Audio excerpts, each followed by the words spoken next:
زمین پر ہیرا اور سونا سب سے مہنگی دھاتیں ہے، اور یہ جس کے پاس زیادہ ہوتا ہے وہ امیر کہلاتا ہے۔ لیکن کیا آپ کو معلوم ہے کہ زمین کے بیچ اتنا گولڈ موجود ہے کہ اگر وہ گولڈ سارا کا سارا زمین کے اوپر آ جائے تو پوری زمین کو 1.5 فٹ تک بھرا جا سکتا ہے۔ یوں سمجھ لیجئے کہ ہماری زمین گولڈن ہو جائے گی، اور آپ زمین کے کسی بھی کونے میں اگر کہیں بھی کھدائی کریں گے تو آپ کو 1.5 فٹ تک صرف سونا ملے گا۔ اب آپ سوچیں گے کہ اتنا زیادہ سونا زمین کے اندر آیا کیسے؟ تو اس کی بڑی وجہ یہ ہے کہ آج سے تقریباً 4.5 بلین سال پہلے جب زمین وجود میں آئی تو اس وقت زمین پر تقریباً 200 ملین سال تک میٹیئرز کی بارش ہوتی رہی۔ یہ سونا اور اس طرح کی مزید قیمتی جو دھاتیں ہیں جیسا کہ تانبا اور لوہا وغیرہ، یہ بھی انہی میٹیئرز کی وجہ سے وجود میں آئی تھی۔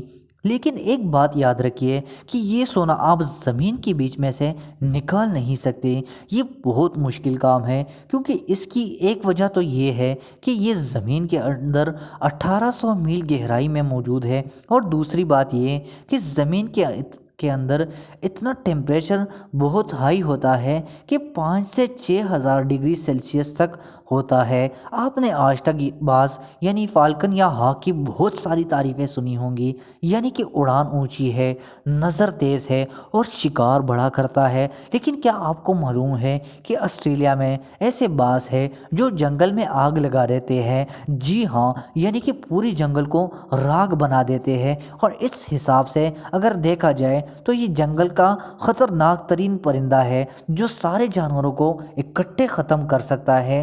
لیکن سوال یہ ہے کہ کیسے؟ یہ کیا منہ سے آگ نکالتے ہیں؟ ایسا کیا کرتے ہیں کہ اتنی بڑی آگ پھیل جاتی ہے؟ اس بارے میں جب ریسرچ کی گئی تو یہ معلوم ہوا کہ باز اصل میں منہ سے آگ نہیں نکالتے، بلکہ کوئی جلتی ہوئی چیز کہیں سے اٹھا لاتے ہیں اور وہ آگ پھیلا دیتے ہیں۔ چلو یہ تو معلوم ہوا کہ وہ آگ منہ سے نہیں نکالتے بلکہ کوئی چیز لا کر پھینکتے ہیں۔ لیکن ایسا وہ کرتے کیوں ہیں؟ مکمل تحقیق یہ بتاتی ہے کہ بعض ایسا تب کرتے ہیں کہ جب موسم گرم ہوتا ہے اور بارشیں ہوئے بھی کافی عرصہ گزر جاتا ہے اور انہیں شکار نہیں ملتا، تب چھپکلیاں، چوہے، سانپ اور کیڑے مکوڑے وغیرہ کھونوں میں چھپ جاتے ہیں، اور تب باز کو شکار کرنا مشکل ہو جاتا ہے۔ لیکن باز کی صرف آنکھیں نہیں بلکہ دماغ بھی تیز ہوتا ہے۔ اس کو معلوم ہوتا ہے کہ میرا شکار زمین کے اندر چھپ گیا ہے، اور یہ زمین سے نکلے گا تب کہ جب زمین گرم پڑے گی، اور یہ گرم تب ہوگی کہ جب یہاں پر آگ لگے گی۔ یہاں تک کہ باز کو یہ بھی معلوم ہوتا ہے کہ آگ ملے گی تو صرف انسانی آبادی سے، اور تب یہ باز انسانی آبادی میں جا کر کسی بھی جگہ لگی ہوئی آگ میں سے کوئی جلتا ہوا ٹکڑا اٹھا کر لے جاتے ہیں اور ایسی جگہ پھینکتے ہیں کہ جہاں خشکی زیادہ ہوتا ہے، یعنی کہ خشک پتے وغیرہ زیادہ ہوتے ہیں، کیونکہ انہیں آگ بہت جلدی لگتی ہے اور یہیں سے آگ بہت بڑی اور بہت خطرناک ہو جاتی ہے، جس کے بعد جنگل میں سے لاکھوں کی تعداد میں کیڑے مکوڑے اور جانور وغیرہ نکلنا شروع ہو جاتے ہیں، اور تب یہ خوب شکار کرتے ہیں۔ بعض اونچے پہاڑوں پر اور اونچی جگہوں پر اپنے ٹھکانے بناتے ہیں، اور جنگل میں لگنے والی آگ سے ان کو کوئی خطرہ محسوس نہیں ہوتا۔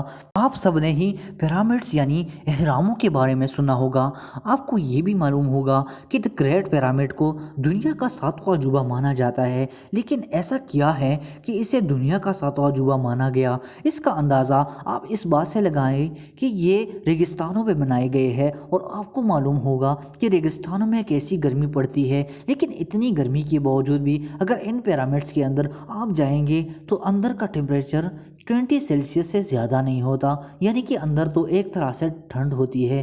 حالانکہ باہر سے دیکھنے سے ایسا لگتا ہے کہ یہ تو بہت گرم ہوگا، لیکن اندر جا کر ماحول اتنا ٹھنڈا ہوتا ہے کہ آپ کو چادر اوڑھنی پڑ سکتی ہے۔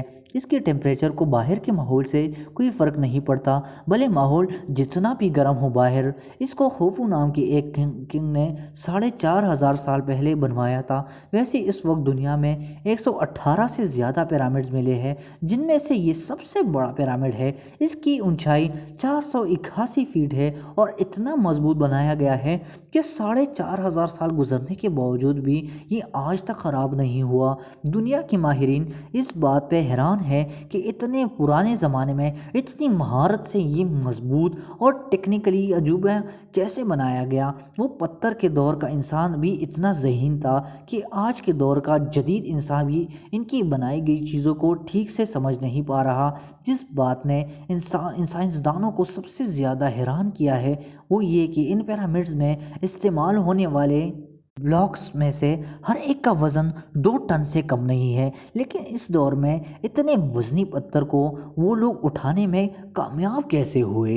اور اتنی مضبوط پیرامڈز بنانے میں کون سی ٹیکنالوجی استعمال کی گئی؟ یہ بات اب تک مزری ہے۔ ایک اندازے کے مطابق دی گریٹ پیرامڈ کو بنانے میں 20 سال کا عرصہ لگا تھا اور اس پر تقریباً 20,000 سے زیادہ مزدوروں نے کام کیا تھا۔